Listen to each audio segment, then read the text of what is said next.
Everyone welcome back to my channel Randhone बंधन।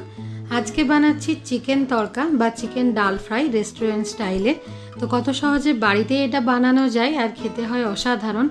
रुमाली रुटी लुचि पराठा बा एमनी प्लेन रुटिर साथे खेतेও किन्तु दुर्दान्त लागे। तो चलुन शुरू करा जाक रेसिपिटा। यदि भालो लागे अवश्यई एकटा लाइक कमेंट शेयर सबस्क्राइब करे राखबेन रंधने बंधन चैनलटिके।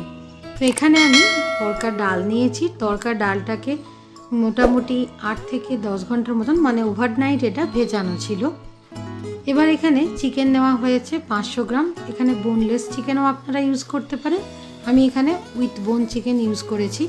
প্রথমেই ম্যারিনেটের জন্য এখানে দিয়ে দিচ্ছি হলুদ গুঁড়ো 1 চামচ আর কাশ্মীরি লঙ্কার গুঁড়ো হাফ টিস্পুন, জিরে গুঁড়ো হাফ টিস্পুন আর এখানে ধনে গুঁড়ো হাফ টিস্পুন আর একটু ঝাল লঙ্কার গুঁড়ো দিয়ে দিলাম। নুনটা পরিমাণ মতো আমি এখানে 1 চামচের মতন দিলাম। लेबुर रस दिए दिচ্ছি এখানে। যদি লেবুর রস না থাকে তাহলে আপনারা ভিনিগারও দিতে পারেন। আদা রসুনের বাটা 2 চামচ দিয়ে দিলাম। এবার খুব ভালো করে একটু হাত দিয়ে এটাকে ম্যারিনেট করে 15 থেকে 20 মিনিট এইভাবে একটু রেস্টে রেখে দিতে হবে। এবার মেন রান্নাতে চলে আসি। এখানে একটা কড়াই বসিয়ে দিয়েছি। কড়াইয়ের মধ্যে দিয়ে দিচ্ছি একটু বেশি পরিমাণে সরষের তেল।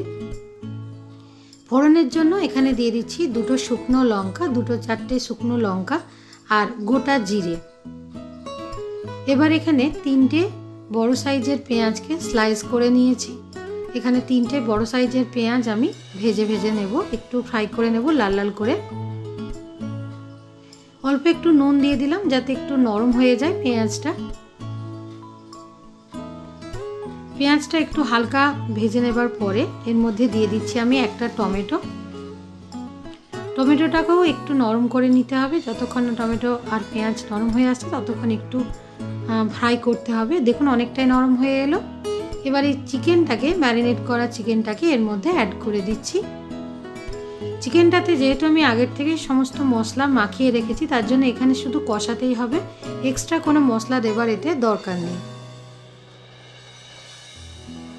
চিকেনটাকে খুব সময় নিয়ে হাতে একটুক্ষণ সময় নিয়ে মোটামুটি একটু ধিমি আঁচে কষাতে হবে। মিডিয়াম টু হাই ফ্লেমেই কষাবেন। একটু ঢাকনা দিয়ে রাখলে চিকেন থেকে অনেকটা জল বেরিয়ে যায়। দেখুন অনেকটা জল আর তেলটা ছেড়েই দিয়েছে, এতে অনেকটা চিকেন সেদ্ধ হয়ে যায়।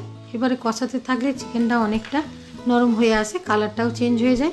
আমি এর মধ্যে অল্প পরিমাণে একটুখানি চিনি দিয়ে দিলাম আর এবার যে ভিজিয়ে রেখেছিলাম তড়কাটাকে সেটা এর মধ্যে দিয়ে দিচ্ছি।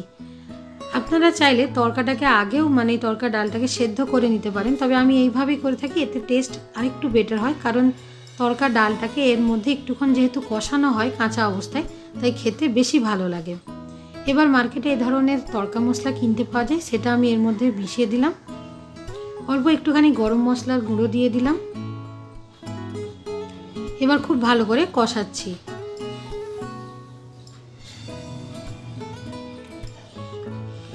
এখানে হাফ গ্লাসের মতন একটু উষ্ণ গরম জল আমি ঢেলে দিলাম। এখানে কাঁচা জল ইউজ করবেন না, মানে প্লেন জল সাদা যেটা ঠান্ডা জল। একটু গরম জল দেওয়ার চেষ্টা করবেন, তাতে রান্নাটা ভালো হয়। এবার একটা কুকারের মধ্যে এটাকে দিয়ে দিচ্ছি। এবার একটুখানি কুকারে আমি সেদ্ধ করে নেব, না হলে ডালগুলো খুব একটা ভালো সেদ্ধ হবে না। তার জন্য কুকারের মধ্যে জাস্ট 2 থেকে 3টে হুইসেল দিয়ে দেব। তো 2-3টে হুইসেল দেওয়ার পর দেখুন আমার একেবারে পুরো চিকেন তড়কা রেডি হয়ে গেছে। উপর থেকে জাস্ট একটুখানি কসুরি মেথি আমি ছড়িয়ে দিলাম। এবার রুমালি রুটি লুচি পরাঠা প্লেন রুটি সমস্ত কিছুর সাথে খেতেই কিন্তু এটা দুর্দান্ত লাগে। সাথে অল্প একটুখানি পেঁয়াজ আর শসা থাকলেই একটুখানি লেবুর রস উপর থেকে ছড়িয়ে দিতে দুর্দান্ত লাগবে। পারলে একটু ধনেপাতা ছড়িয়ে দেবেন, দারুণ লাগবে খেতে। আবার আপনাদের সাথে দেখা হবে পরবর্তী কোনো ভিডিওতে। ততক্ষণ ভালো থাকবেন, সুস্থ থাকবেন। ধন্যবাদ।